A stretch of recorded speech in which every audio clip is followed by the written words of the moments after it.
Hey, you're listening to Commander Cookout Podcast, episode 245. I'm Brando. I'm here with Ryan, and we're going to kick off our new arc by talking about a deck that's got no thumbs, all ass, and all action. Now hit our theme song!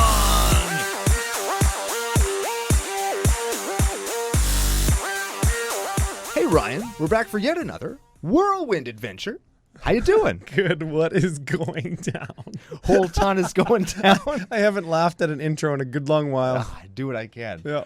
But a whole bunch is going down. We've got stories to tell, people to thank, a deck to get into, a new arc to explain. But before we do any of that stuff, we have to thank our official business daddies, FusionGamingOnline.com, your source for all your gaming needs. Ooh, very much so. Very much so. And you told me as part of the new arc that you had ordered some cards. In fact, every card that was suggested for today's deck has been added or ordered from Fusion Games. CCO Fusion 5 promo code, 5% off. I assume they're all foil. All but one. All but one. Yeah, I couldn't get the one in foil. It just wasn't available. Well, so was it a red card? That's a blue card. Oh, it doesn't need to be foil. Right?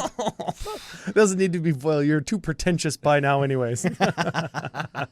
But yes, we are here. Big thanks to Fusion. Big thanks to Patreon supporters over at patreon.com/CCO Podcast. We've got some of them to thank. Thanks to new subs. Yeah. Yeah. If you're watching on YouTube, which you should be because the YouTube content's real good. Yes, you should fucking watch. Just today, I showed Brando the next Open Flippy video, the Super Pack video. It's pretty good. And it actually launched today, but you're watching this after. So hopefully you've watched it already. If you haven't, there may be a little card up at the top or a link at the end of the video. This fucking guy. Yeah, the guy in the next studio. I figured it out too. Tell me. I got the sinking chair. Oh, good. Yeah. Good. I hate the sinking chair. Yeah. I like to trick everybody into thinking that I'm the tall one. That's it. Yep. It's not true. It's not. No. So where do we go from here? You know what? You said new arc, but before new arc, we got to tease something. You know how sometimes we do a bonus show? Bonus show usually is the last Wednesday of the month or wherever a set review falls. What's our bonus show this week? Preview card, motherfuckers. Yeah. Ooh, baby, because we've got a preview card for Modern Horizons 2.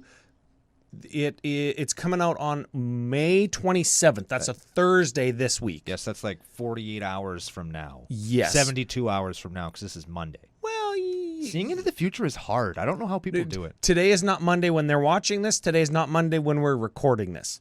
48 hours was the correct answer because this is Tuesday morning when people are watching this. This is not the pre-show. Nope. No, this is the real show. Real fucking deal. Oh, yeah, there it is. You can watch the pre-show, too. If you're new to YouTube, we do a pre-show. There is a guessing game where you guess this week's commander. You get entered in to win a stinky old magic booster pack. Or in this case, also you can answer Brando's scientific survey question of the week, where I'm trying to figure out whether or not I should clean all the mess out of my dad's truck that he lent to me. Oh, yeah. Well, last week was a commander guess. Yes. We gave some hints. Did. I've got the winner. Who is it? The winner guessed Bleck's Vexing Pest. Yeah. Yes, Yeah. That's what it was. The winner is, and I think he's a Patreon supporter. In fact, I know he is because I remember the nickname. This is Paul Hemminghaus was the winner. Paul Hasselhoff, right? Paul Hemming Hasselhoff. Yeah, he's probably got a really hairy chest. And back. Or really big boobs. I don't think that those things are all like on the same person in Baywatch, but that's what I think of. I think of big boobs and I think of hairy chests. It could be. That show is all about different body images and stuff, right? Oh, yeah, very progressive. Very progressive. Well, Paul, get at us. We'll get you your booster pack. No problems. No chest hair. Also, no promises on that. Oh, no? No, we might put a chest hair on it. I mean, I don't think we have a chest hair between us. We'd have to get some from somebody. Yeah, we have to borrow some. I don't got any else. of those. All right, well, new arc. Thanks for being here. Arc of Strixhaven is over. Arc of the Art of Deck Building. Yeah. So tell us a little bit about that. This was a little bit your idea, right? Yeah, so here's the impetus, the inspiration, if you will. I was trying my best to build an Spellslinger deck. Which normally you would think you can do. You're a red player, you like casting big X spells, you know about all the rituals and all the red ramp, if you will. Yeah, and I can do it. And if I was asked to build one for the show, totally could do it, no problem. But this is one that I want to play, and Spellslinger is not typically my forte, so to speak. So I put this deck together, and I don't want to say it totally sucks. But it's not really great. And so I figured what maybe would help me learn a little more be maybe I'll put this out to the nation. Maybe I'll ask for some help from people who know how to build decks like this to kind of move me forward in my Spellslinger-y deck building antics so that I can end up with a deck that both I like and isn't just another mono red Brando burn deck. There it is. That's what I was going to say. Something that is, for you, unique and interesting and gives you a different gameplay experience than what is normal when you include red cards in decks. Yeah. So that's important. And to do that, you go outside of your box a little bit or outside of your comfort zone if you're used to playing certain types of cards or having a certain kind of experience. Yeah. And you did that through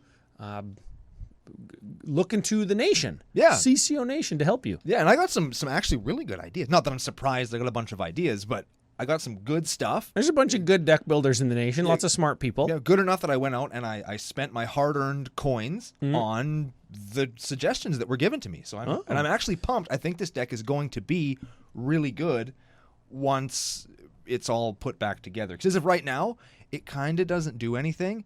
And the win condition that everybody was having trouble finding, a whole bunch of people messaged me, Brando, how does this deck even win? I thought that too. That is one of my notes. What does it even do? And in my head, here's what I was going to do. Here's the combo that I built the deck around. This was the original win con. Yeah. Okay. As the deck that we're going to tech on the show, sans all the suggestions that we're going to talk about, this is how I wanted to win. 1,000-Year Storm in play with a Krark's Thumb. Okay. And Krark. Okay. Gut shot. Okay. Over and over and over again, losing the flip on purpose. To return it to your hand. To return it back to my hand. But every time I try casting it for free or 2 life, it's copied with 1,000-Year copied. I like that. And then at the end of it, I would, if that wasn't enough to kill everybody, Grape Shot. That also works. Yeah, but of course that's a 5-card combo in a deck with 1 tutor, and other than that, one of those cards is your commandy. True. So that does help. I figured I'd draw into enough cards because I got lots of ways to draw cards that I would just draw them. Sure, right? And I just no. So it ended up having a bunch of really long turns that didn't really go anywhere, and that's my personal pet peeve. If somebody else is going to do that, that's fine, but I hate having long turns that don't go anywhere. I hate it. Okay, well, the impetus for the arc was this deck and learning how to do something new, I guess. Yeah. A little bit what I wanted to add, or what I was thinking about when you're talking about the art of deck building, I thought it's exactly that. It is an art. And you see all these tweets and all these articles and all these people, channels, really smart people, good communicators that are saying, oh, you need this much of this. You need 37 lands. You need this much of this. You need a dedicated win con. You need all these things that they say you need, like there's a formula to build a deck, like it's some scientific equation that we can solve, right? And you can apply scientific principles to deck building. Sure. Right? I need statistically this much to find something. I need this many land to have 3 in my opener, or whatever it is. There's lots of math involved. Yeah, there could be, but you could, and this is how I do it a little bit more, is you can treat it like an art. It's like cooking. It's like dancing. It's like painting. Sure, there are wrong ways to do those things. Of course. Yeah, right. Like I like the example I gave Brando, like throwing food in the garbage is the wrong way to fucking cook. Right? Yeah. Making harmful art or offensive art to people that is purposefully hurtful, it's probably the wrong way to do it. You're probably not doing that. Your heart's in the wrong place. Yeah, and the same is true for deck building, right? If you purposely try to fuck with somebody, that's probably the wrong way to do it. But wait, I've definitely done that. Well, what are you trying to say?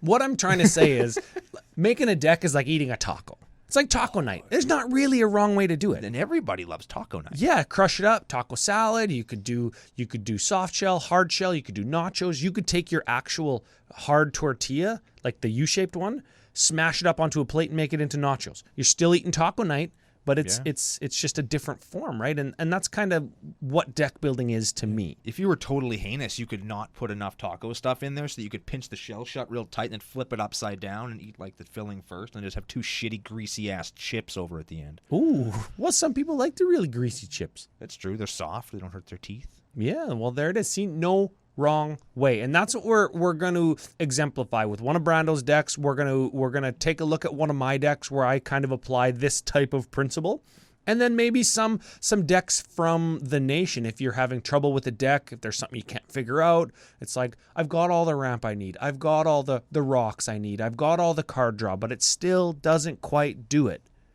That's what we're here for. Yeah, so send them in, right? Yeah, I've already got help with this deck.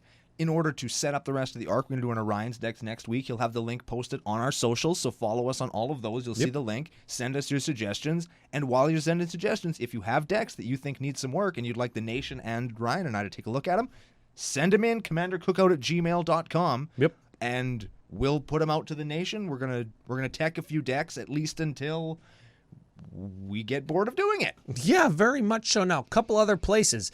There is a preferred deck list channel on the Patreon Discord, and we do check decks there, just like the commandercookout@gmail.com. Just make sure you say that it's like, whether it's an email or in a Discord channel, that you say it's for the art of deck building. Yeah. And then there is a casual and a jank channel as well that anybody can post to. Again, make sure that you say it's for the art of deck building, and maybe tag myself or Brando on those in the Discord so we can actually see them and find them, because the email and the preferred deck list channels are where we go mostly. Yeah, if you don't tag me on Discord, I have a really hard time finding things. It goes so fast, right? There's so many people just finger blasting each other. I'm not fast enough. I showed up in there in the spoiler section a little while ago. Yeah. They're talking about, I don't know. They're posting all these spoilers that aren't from Forgotten Realms, and it's just confusing me. It's the only ones you're looking for? I don't even know what this other set is supposed to be or why they're posting them. Well, you know what? Maybe if you tune in on May 27th on Thursday, you'll find out what some of the Modern Horizons, that's the set, what the previews are. Because you and I are going to talk about ours. Oh, yeah, that's very exciting. Okay. Yeah, you'll be here for that. All right, I'm happy I'll be around for that one. That's awesome.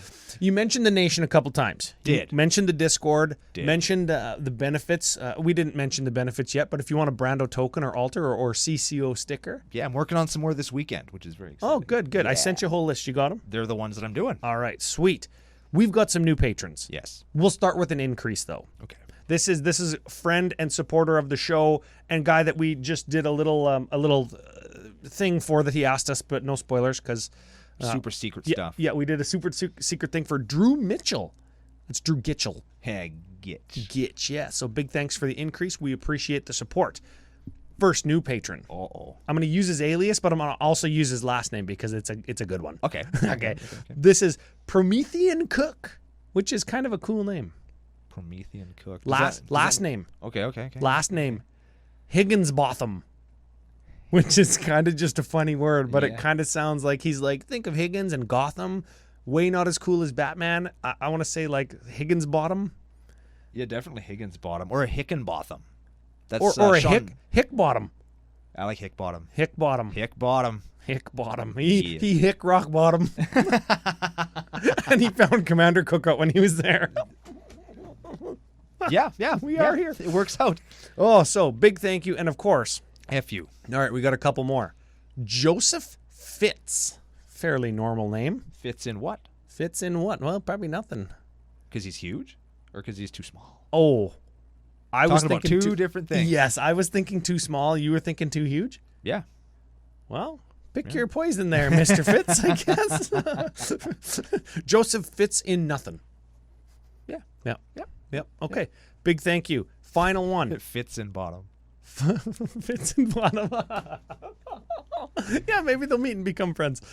Final one, though. Tyler Jones.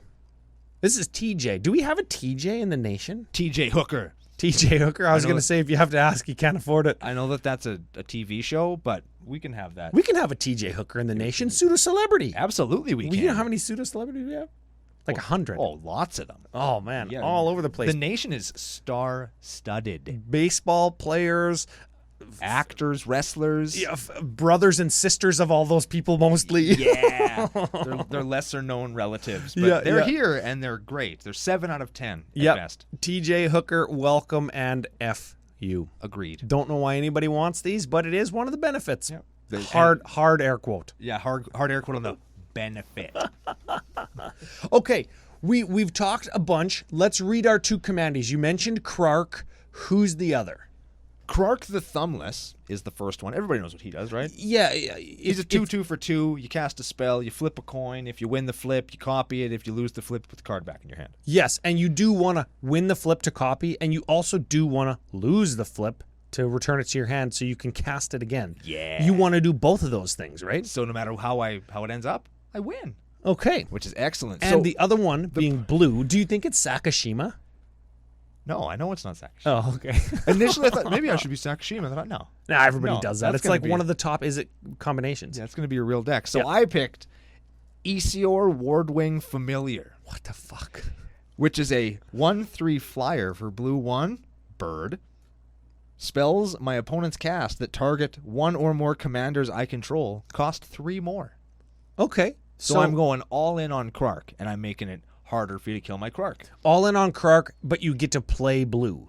Yeah. And then you don't have to have the rule 0 conversation, or you don't have to add this to your rule 0 conversation. It's not Krark and Sakashima. It's not a Storm deck. It's not a CEDH Krark and Sakashima deck. Now you don't have to do that. And while it is kind of a Storm deck, it's a shitty Storm deck. And after I get all these cards in, it's going to be even worse at being a Storm deck, which I really like. Okay, have we cleared everything up? We're doing the arc of the art of deck building. Yeah. We've thanked the patrons. We've have read the commandees. We have. We teased the Thursday episode. We've established that it is, in fact, Tuesday today and Yes. not Monday. Yes. We've done all sorts of things already. Are we ready to do a deck? Yeah. Where should we start, Ryan? Well, it's got a lot of the regulars, right? Sure. Should we start with you've got your custom categories, boring ramp, 11. Now, from a standard deck building template, seems good.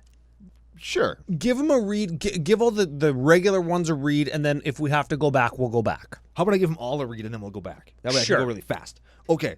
Sol Ring, Seething Song, Rowan Scholar of Sparks, Pyretic Ritual, Primal Amulet, Manascape Refractor, Krark Clan Ironworks, Desperate Ritual, Cloud Key, Brass's Bounty, and Arcane Signet. Okay, so there's a bunch of rocks in there we're not going to go over, except for Krark Clan Ironworks lets us sack artifacts to get mana. Yeah, I think that's one of the ones that's going to go, just because originally I think I was going to play Togo so I get the rocks, then I could sack rocks to get mana, because they're mana rocks, right?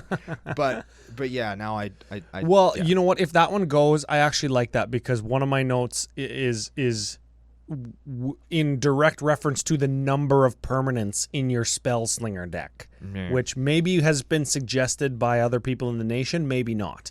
But as it stands, the deck that I reviewed to make these notes, 33 permanents Lots of permanents. in your Spellslinger deck. Yeah, permanents. Yeah. Like me some permanents, Ryan. Well, Yeah, if like you're me trying to permanents. cast big spells or copy them or storm them, right, or ritual into them, right? Yeah, fair point. Okay, so any others that you think we should spend some time on?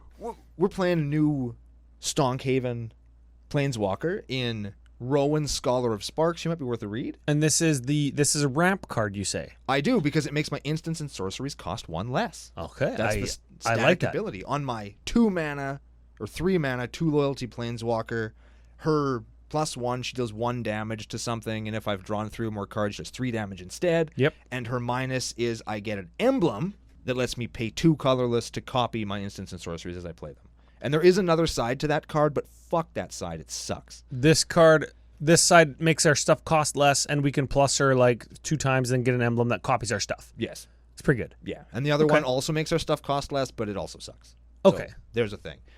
Primal Amulet, I'm only pointing out because I got a sweet treasure chest promo of it. Well, that's not a reason to put it in a Spellslinger deck, but it does make instants and sorceries cost less, right? Yeah. And Okay. it turns into a land that copies spells that you play with it. Okay, then I think that does go in a Spellslinger deck. Yeah. And Manascape Refractor, that gives it all the abilities of lands you control, right? Lands on the battlefield. Lands on the battlefield. Yeah. Okay, so you can take advantage of somebody's big land. Well, now that Right? maybe, I don't know, apparently... Is it just mana abilities?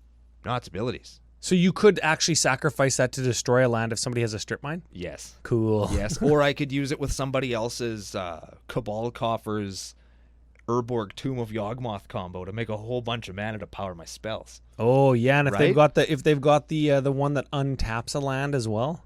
Ooh. Yeah, what is that one? Not terrain generator. It's a temple. Desolate Temple? Oh, Joe's got it on the screen. Yeah, it'll be there. It's from Odyssey, I think, right? Yeah. Dang it. Well, you could make some mana with that. Okay, so that's what we've got there. Brass's Bounty makes a treasure for each land you control, so it's like a land doubler. If you can double that, it's a land tripler. You just have to be careful. It costs lots of mana to like. It costs 7. It costs 7 up front. Yeah, right? I've got some stories from the deck where some of the draw spells I have where it's like pay 2 and discard 2 cards to draw 3 cards, and I lose the coin flip, and I end up just essentially discarding 3 cards. Ah, yeah. We got to be careful with that. Let's look at the card draw then, since you just talked about it. All right, we want to draw some cards. I have Wild Guess. That Wild Guess, Thrill of Possibility, and Cathartic Reunion, and Honor of the God Pharaoh all kind of do the same thing. Discard some amount of cards to draw. Some amount of cards, yes. Okay. Then What else? I've got Lord Dracus. Let's draw a card when it mutates. It mutates, and then I return a instant or sorcery from my graveyard to my hand. I count that as drawing because it doesn't copy it, but it also doesn't play it on its own. Okay, so you mutate it for is it, and it's a getter backer. Yeah. That's actually good because it's 2 mana to get something back, and you get a creature left behind. Yeah. That's good. Yeah, and it's got cool fucking art on it. Now that gets worse the more creatures you take out of the deck, which is what my suggestion is to do. But I'll always have 2 in the zone. Good point. Right? Okay. How about Let Up the Stage? If somebody lost life, you can cast it for red. You exile the top 2 until the end of your next turn. You can play those cards. Cool. Yeah, It's a good one. It costs 3 if somebody hasn't lost life, though. Worst case scenario, you attack with your flying Esior bird. People are going to lose some life. Yeah. Okay. Jaya Ballard. Oh, this is another one. This is another one where it's like, okay, it costs 5 up front, and you only get 3 back the first turn from +2 in her, right? Or I can I can windfall myself. Okay. That's why she's in there mostly. I can discard my hand, or up to 3 cards, and then draw 3 cards. And the utility of having, maybe you'll get 6 mana off of her over 2 turns, so she makes you 1 mana, or you can like soft wheel yourself. She's pretty ubiquitous too. Like people see her, they're not super threatened by her in most cases because she's not incredibly strong. Yeah. Until you get her ultimate, where it gives all of your instants and sorceries flashback. Ah, yeah. You know what? We're playing a couple other things that do that for us. You know what I like instead of her? Fucking Wheel of Fortune. I'm just throwing it out there. I like Wheel of Fortune with some of the other cards that you play more than Jaya Ballard. How about Girapur Orrery? Ooh. Each player can play an additional land. If you have no cards in hand at end of turn, you draw 3. That's why I play it. Draw 3. Yeah. You have no cards in hand lots in this deck? Yes. What? It's part of the problem. Oh. Is I run out of fucking gas lots of the time. Sometimes I try and play a card draw spell and I end up discarding my hand, Ryan. That accident. Actually, you know what? That is actually good because again, when we get to the duplicate section, you might want to discard your hand. Brr, brr, brr, brr. Okay, that's actually good. It's subtly good. That is the art of deck building. I don't want to copy a spell that makes me discard cards to cast and then have it returned to my hand. But if I can draw 3 if my hand's empty, but it wouldn't be because you would return that card to your hand. We'll find a way. We'll find a way. Okay. And then the last card in this section is Archmaid Emeritus. Whenever you cast or copy a spell, you draw a card. Yeah. Whenever you cast a spell, Instant or or sorcery. Oh, fuck, it's a Spellslinger deck. Yeah. Whenever you cast a spell, draw a card. Yeah. Whenever you copy a spell, draw a card. Yeah. Storm count 10. Draw fucking 10. Yeah. Little bit of a non-bow with your Girapur Orrery, but again, this is the art of deck building. Yeah. And I mean, Girapur Orrery lets me play extra lands too. Okay. So it's not the worst. Okay. Should we go to the duplication station? Sure, because I just mentioned it. Yeah, let's do it. I have Viran, Voice of Duality. Hey, this is a new C20 card. Still got that hot price tag for like pre-order price tag, I'll call it, right? Yeah. Still like $15, $13 or something. This is Magecraft as well, so whenever you cast an instant or sorcery or copy, right? Yep. If it causes an ability to trigger, it triggers twice. Yeah. So it's like doubling trigger. Yes. Okay. And it also gets bigger when you cast stuff for the turn. So go up to 1,000-Year Storm. 1,000-Year Storm, baby. That starts with whenever. That is a triggered ability. Yeah. When, whenever, and at, right? Yep. So if we had, what is it, Veyren, Voice of Duality? Yep. And we cast, I don't know, if we cast Grape Shot, it's going to cause 1,000-Year Storm to trigger, which is going to copy Grape Shot. And then 1,000-Year Storm is going to trigger again because of Veyran. So we're going to get 3 Grape Shots for nothing, just for casting Grape Shot with those 2 cards out. Yeah. And if we've cast Grape Shot and returned it to our hand with Krark once, and then we cast it again, it's going to cause 2 more triggers from 1,000-Year Storm, plus another trigger because we've cast Grape Shot already, plus Grape Shot's going to see that Grape Shot was fucking cast. and is Storm a triggered ability? Yes. Yes, because Storm says, when you cast this. Yeah. When is a triggered ability. Holy fuck, you're going to cast lots of shit. Right? It's awesome. Okay, so let's read 1,000-Year Storm because we just talked a whole bunch about it. You give it a read. It's an enchantment for blue, red, 4. Whenever you cast an instant or sorcery spell, copy it for each other instant and sorcery spell you've cast before it this turn. You can choose new targets for the copies. Yes, you have to remember for each one you've cast before this turn, not copied. It doesn't re-trigger on copies because it would just make itself go infinite. Yes. Okay, that's a gooder. How about Twinning Staff? Twinning Staff is if you would copy a spell, you copy it an additional time. Yeah. Fuck. All right, I played that one in Calamax, Yeah, and you you can pay 7 tap, copy an instant or sorcery. We control, which is kind of for 7. Yeah. I think I should be able to get your Cultivate. Well, remember, For 7. it is 7 twice, right? Okay. All Yeah, right. that's pretty good. Fair That's point. pretty good. Swarm Intelligence. Oh, now Art of Deck Building. Yeah. This seems like a really good card because it seems a lot like 1,000-Year Storm, but this might be a trap card and it's a permanent. Yeah. Okay, so this is blue 6. Ooh. Enchantment. Whenever you cast an instant or sorcery, you may copy that and you copy it. It's got the Locust God on it, though, man. Look at that. Pretty cool. It's got the Locust God on it. Pretty cool. It doesn't copy it for each time a spell cast before it. Yeah. And it costs more than 1,000-Year Storm. Cut it. That's a tough one to justify at 7. Yeah. When you could play like a Narset's Reversal. Somebody suggest that. Yeah. Because that lets you copy something, which would double with a Twinning Staff because you copy it twice, and then you return it to your hand. So it's kind of doing what Krark does already, right? I dig that, yeah. So and you're shaving like 5 mana off your deck. Yeah. Anyways, How about Refuse to Cooperate? I don't know what either of those do. Refuse is the first part of the card. Refuse deals damage to target spell's controller equal to that spell's converted mana cost. That's fine. Sure, you copy that when somebody casts like a big creature. Somebody casts a Swarm Intelligence. Somebody casts her Crater Hoof. Oh yeah, fuck, take 16. Yeah. You die. Exactly. Okay. And then Cooperate is Aftermath, so you can cast it from your graveyard for blue 2, copy target instance or sorcery spell, pick new targets for the copy.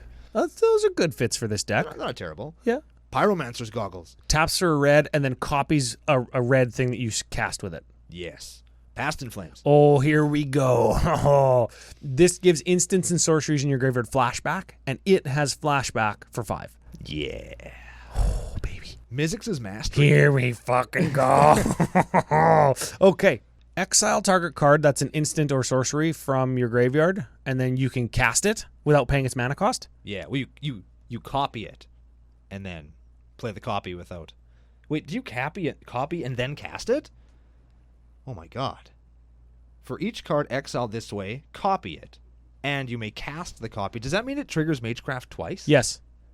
Yes, and it would be triggered by like that Veyren if you're casting or copying. It copies to yes, because you're creating a copy and then you're casting the copy. It's very weird. Isochron Scepter and some imprint stuff from original Mirrodin work like that. Yeah. Oh, and by the way, Mizzix's Mastery has Overload, so you can do it with every single instant and sorcery in your graveyard. So we should probably mention that, hey?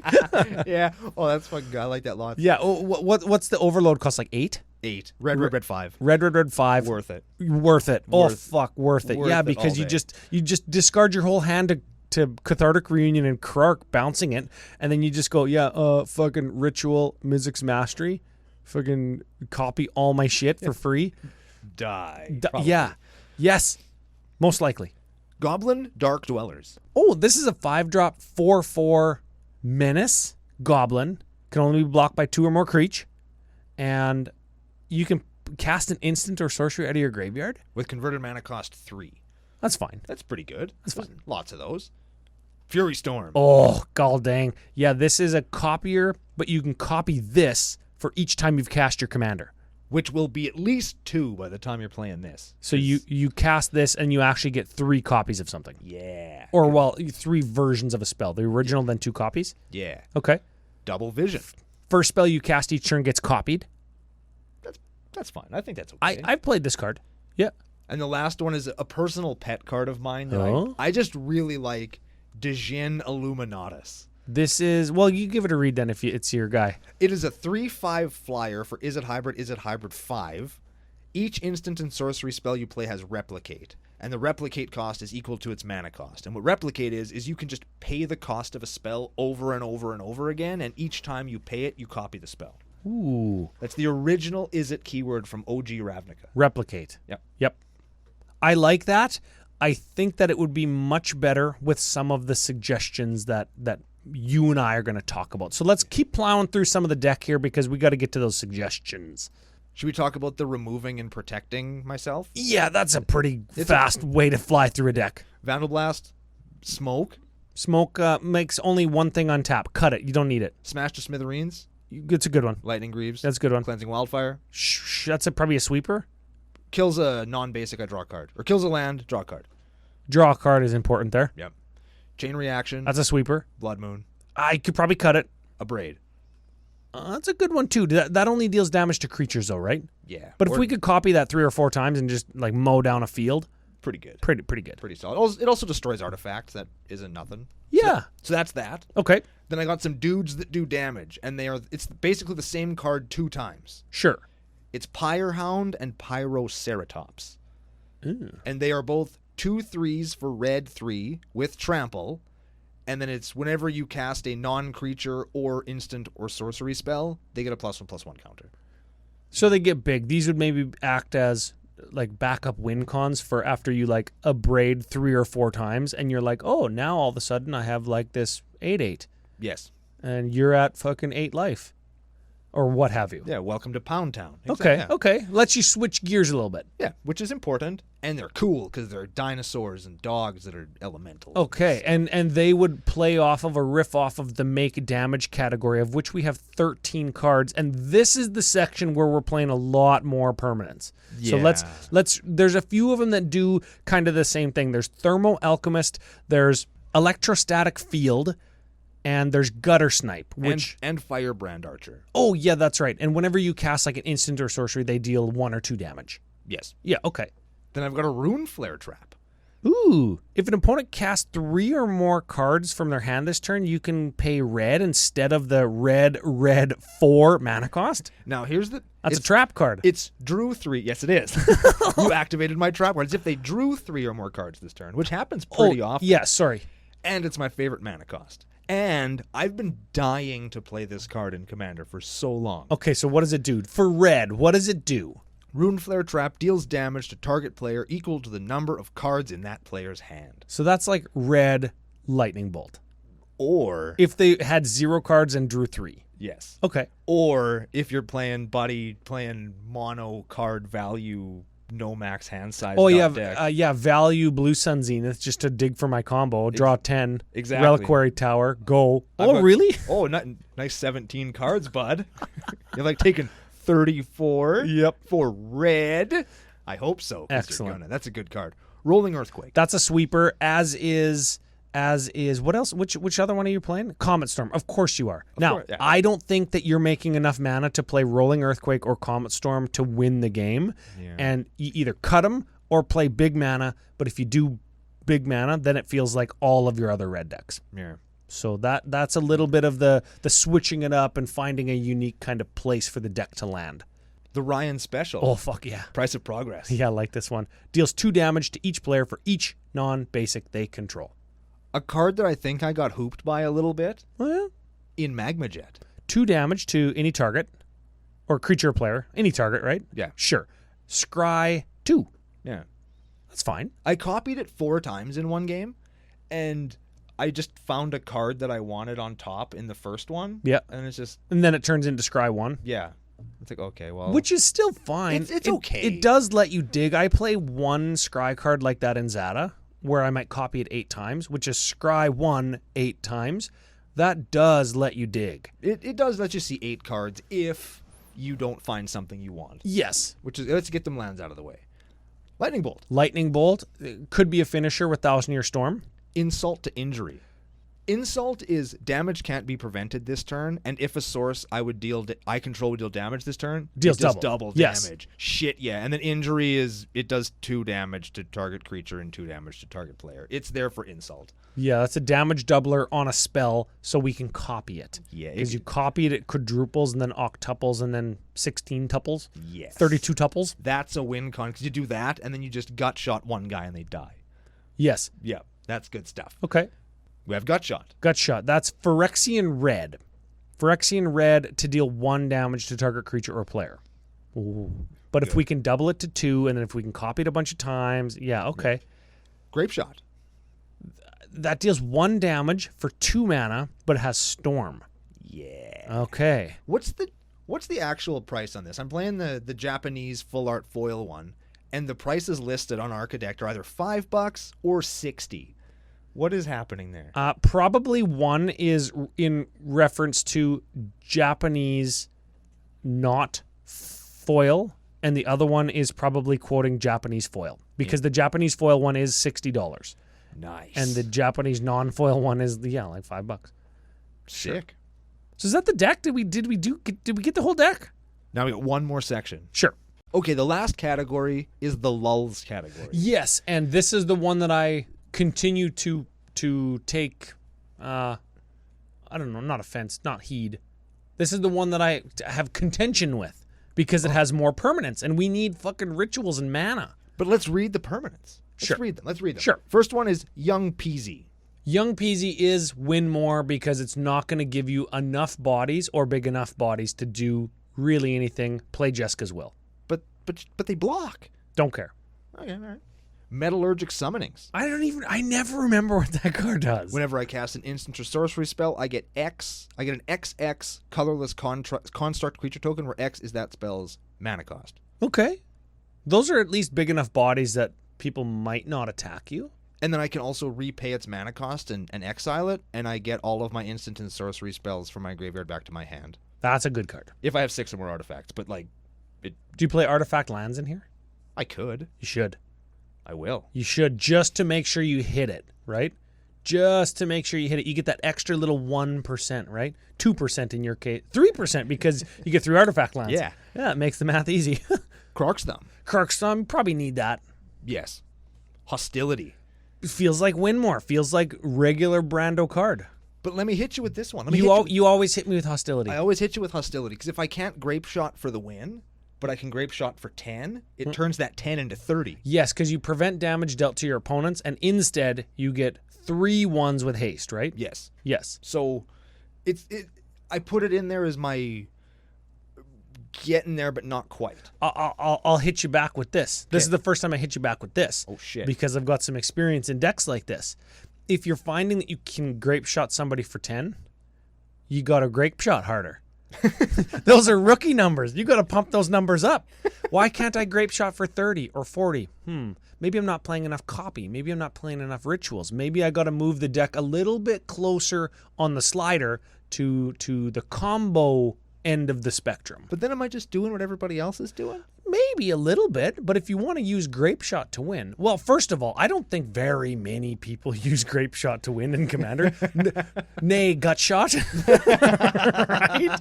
I suppose. Right? So you've already got at least a unique win condition behind your name with those two cards, I think. Yeah, I guess. Right? Because how often do you just see big mana into Comet Storm, big mana into Exsanguinate, Tormented Hailfire, Sure. big mana into draw my whole library.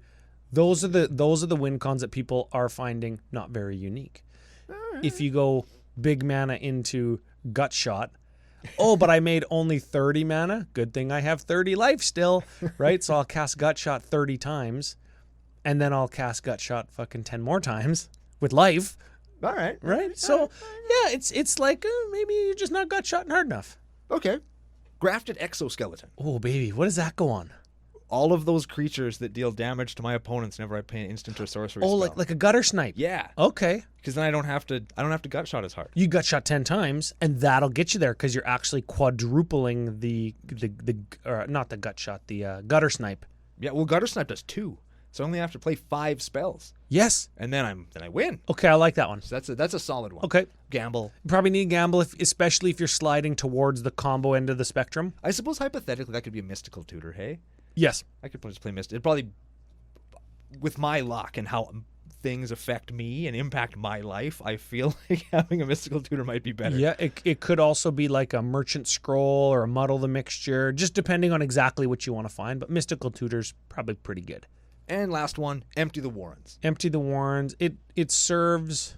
You're gonna get lots of goblins. Yeah, I'm gonna get some goblins, and I could play Mind's Desire, I guess. But I like that better. you think Mind's Desire? Yeah, I suppose. Fuck, Mind's Desire's good. I guess. Mind's Desire, blue 4, shuffle your library, reveal the top card of your library, you can cast it for free. Storm. Can I shortcut that? Most people do, especially in Commandy, where you just like shuffle once and then just reveal a bunch of times. Yeah, because I mean, it's kind of the same. Can I write that down? I'm writing that one down. That's on the show one. I'm writing it down on my book. Okay, there it is. Now, moving into strengths and weaknesses, because I think this is how we're going to work in the suggestions. Both my suggestions, which I've made a lot of already, right, but also the nation's suggestions. Now, we're going to start with the weaknesses. Okay. We're going to start with the weaknesses because that's where the suggestions are going to come from. There are lots of expensive permanent cards. Yeah. Right? Like the Swarm Intelligence, like the Pyromancer's Goggles, which is a mana rock and does serve to copy, and you can get multiple copies out of it. But if, again, you're sliding towards the combo end of the spectrum, maybe there's just one turn that you want to copy a bunch of stuff on, and something like a Reiterate or even just like a Fork or a Twin Cast might be better because you're saving mana up front. Sure. Maybe. Yeah, I don't know. okay. I guess depends on how combo-y you want the deck to be, right? Right. Okay. 33 permanents in total. You sold me on a couple of them, right? Like the Grafted Exoskeleton, like the Metallurgic Summonings, but I'm not sold on the Krark Clan Ironworks. I'm not sold on the Young Pyromancer just because I don't think they do enough, and they could be some of your suggestions. What do you got? Okay, so these are all suggestions from the nation, all in the mail or already sleeved up, replacing things in the deck. And the deck digitally that I'm looking at now just has not been updated yet for the show's purposes. For the show's purposes, I will update them with the update notes sometime this week so that people can see. Oh, look at you, yeah. So that people can see that I took those suggestions. I have Aria of Flame. Remind me. That's an enchantment. When it comes into play, all my opponents gain 10 life. Oh, I like it already. But then every time Got shot for 50. But then every time I play an instant or sorcery, it deals damage equal to the number of instants or sorceries I've played that turn to all my opponents. Ooh. So that turn. So yeah. it kind of operates the same way that Thousand Year Storm does. Yes. That's sort of Thousand Year Storm 2, but you're starting from a disadvantage. Yeah. Do you remember what that card costs to cast? Red 3 or red 2? It's not very much. It's less than Thousand Year Storm. Yeah, dude. Less than 6. Okay, For sure. Murmuring Mystic, that's a young pyromancer essentially, but it makes flying dudes. Yes. Same thing I said about Young Pyromancer. The only caveat there is it does make flying dudes, but that card costs 4. All right, you'd rather maybe be casting Jessica's Will at 4.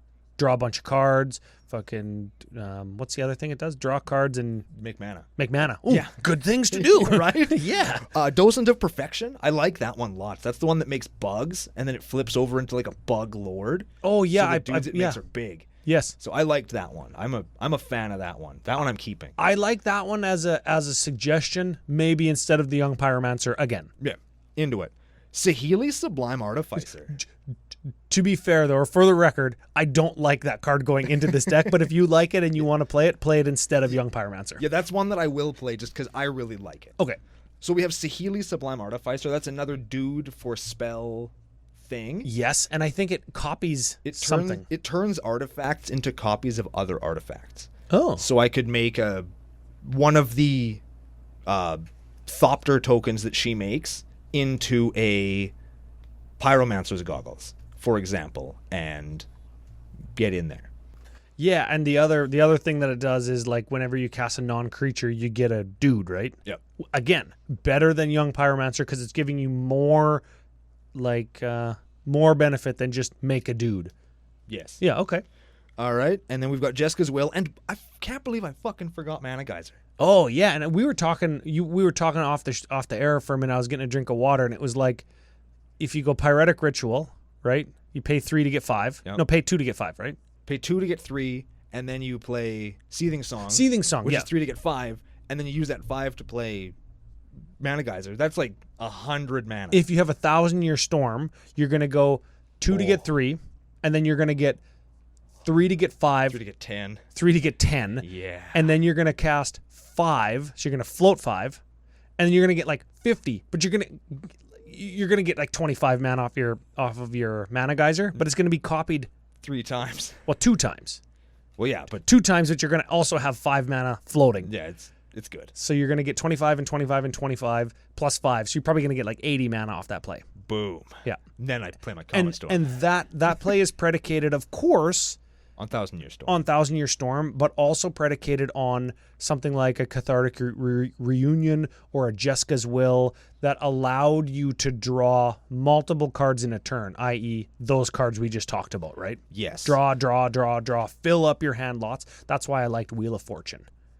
Right, and again, it's just like it's a $7 trillion card, but I think you might have one. I have one in my CEDH deck. Oh. So I mean, I guess I could just draw one. Yeah. I could probably draw one. Or just Play Wheel of Misfortune or the shitty Wheel of Fortune that suspends. I could Yep. play either of those. They'd probably be okay. I think that's fine. I think that they'd be okay. Yeah.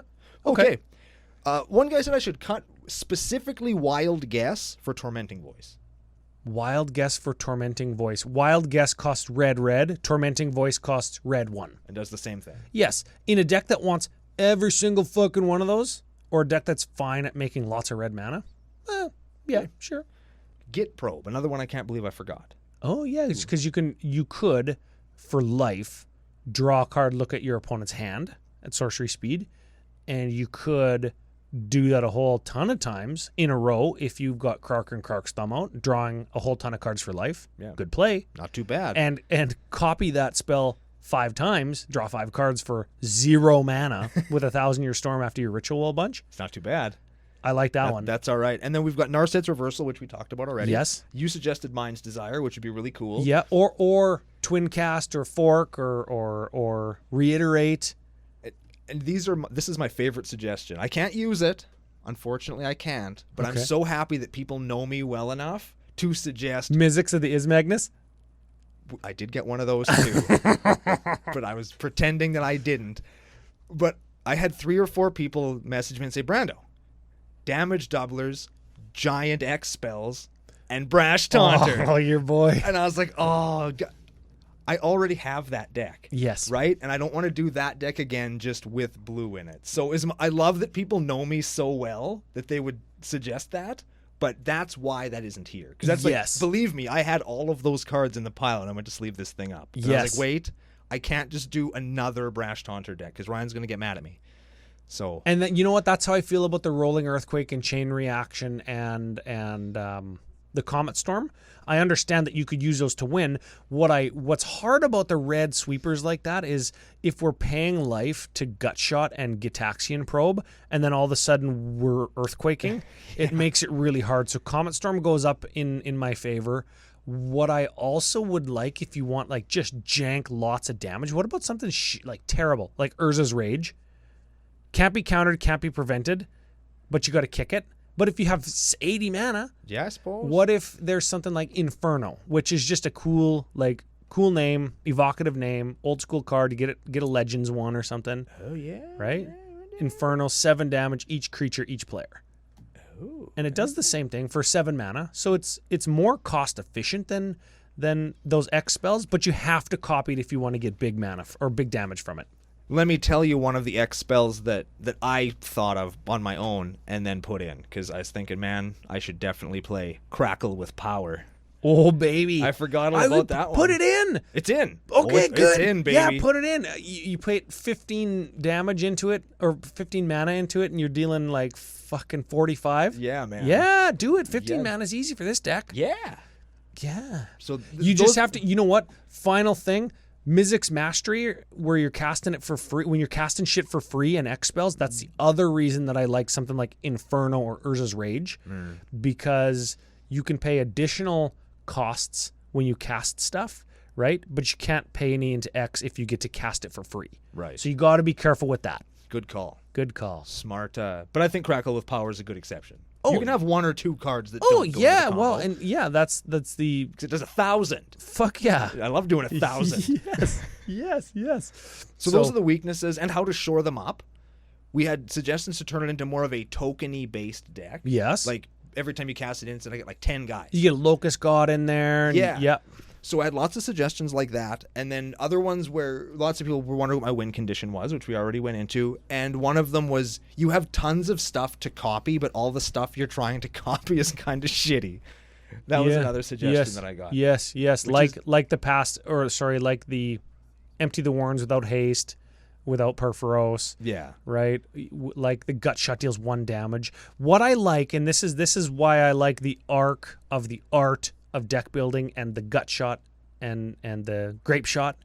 They're hard words to say. Yeah. When we talk about art, cooking, painting, I like architecture. You've got a mana base, you've got ramp, you've got card draw, you've got removal, right? Those are the foundations, the structural steel, that is the landscaping. That's nice stuff. Sorry, not landscaping, but drainage and proper like sewage removal, right? Yeah. You've got all that. So how do we make this house that is the deck? How do we spruce it up? How do we make it unique? How do we make it like that really fine, unique, interesting architecture? That is Gut Shot. That is Fury Storm. That is 1,000-Year Storm. Cool. Yes. That's the art of deck building. You can do whatever you want. And if you've got a deck that does Comet Storm already, play Inferno. Okay. Right? I'm writing it down. It's just a thing. Now, getting into a little bit of the nuts and bolts, though. A little bit of that structural steel we were talking about. Oh my God. Okay. 529. You got lots of foils in the deck, though. Yeah, when you look at the deck online, any of my decks on Architect, this is the very deck that you will sit down to play. So all of my different editions and foils and stuff are all in there, some of which are expensive. Let's call it 400 without the foils. Yeah, I'll bet you that would. I didn't do the math, but there's some expensive foils in there. Yes, and things like Krark Clan Ironworks, which are going, it's $30. Yeah. Yeah. Yeah, and you got a foil Krark's Thumb in there, which is like 50. Yeah. So boy, that card's gonna go up a whole bunch again with another card that's getting released in a set that I don't know about. Hey. Yes. Oh. So let's check this out. Blood Moon, $18. Probably could go. It's a permanent. We might need some more spell slinging stuff, right? Sure. Out she goes. 1,000-Year Storm. Get this, $20 for that card.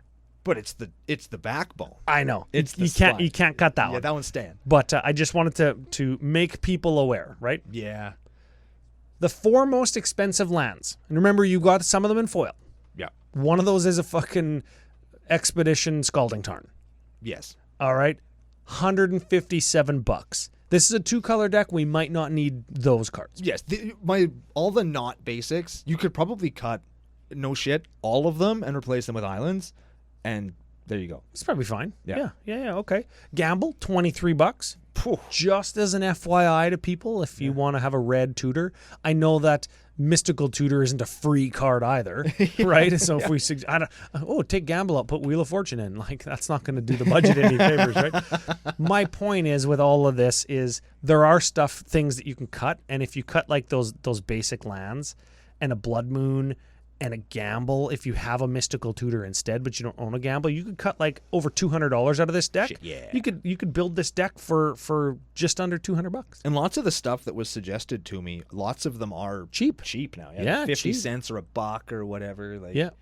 So Yeah. Do you know what I just thought of? Fuck, you could run a Pact of Negation in here and just like and then I was like, no, if you copy that a bunch of times, you gotta pay. Oh, believe me, Ron. Oh, man. If you think I did not have both a Hive Mind and a Pact of the Titan in this deck Shit, initially, yeah. you better goddamn believe I did. That's cool. That's cool. Like, how much mana can you make on your upkeep, suckers?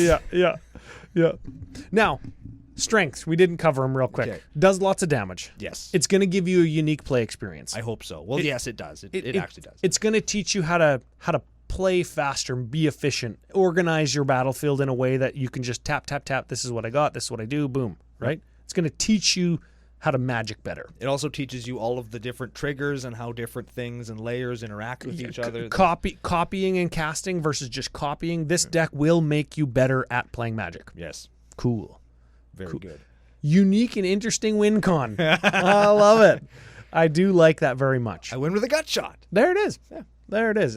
Gut shot that you may or may not pay mana for. Yes.